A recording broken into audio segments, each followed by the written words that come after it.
আজি ভিডিঅ'টো ৰাতিপুৱাই আৰম্ভণি কৰি দিছোঁ। বহুত দিন তেনেকৈ ভিডিঅ' দিবও পৰা নাই। খেতিত লাগি থাকিবলগীয়া হৈছে।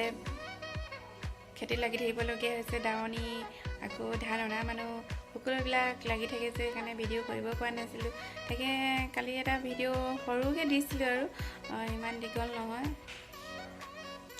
এতিয়া বাৰু আমাৰ ঘৰৰ ধান দাই কালি হ'ল। আজি আছে আমাৰ নামঘৰত নখোৱা। তাকে যাব লাগিব। কাম বন আজৰি কৰি হৈছোঁ আৰু সোনকালে মাতিছে বাৰু কাম বন কৰিবলৈ, শাক চাক কাটিবলৈ। তাকে কিমান পাৰোঁ সোনকালে যাবলৈ চেষ্টা কৰিম বাৰু। তাকে চাই লওঁ। এতিয়াতো আঘোণ মাহত বিয়া আৰু নখোৱা ছিজনেই এইটো। যিহেতু আমাৰ নামঘৰত নখোৱা হ'ব আজি। তাত খাই বৈ আহি যিহেতু নামঘৰত খাব আৰু ঘৰত নাখালেও হ'ব, নামঘৰত খোৱা হ'বই। তাৰপিছত আৰু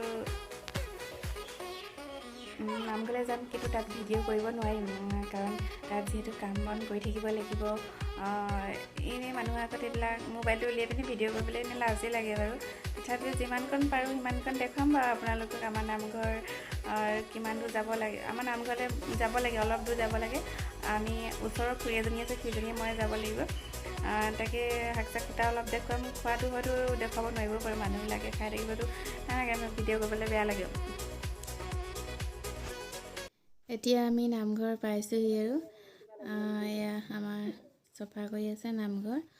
তাৰপিছত ৰাইজসকল বহি আছে আৰু পাছফালে শাক কাটিবগৈ লাগিব এতিয়া।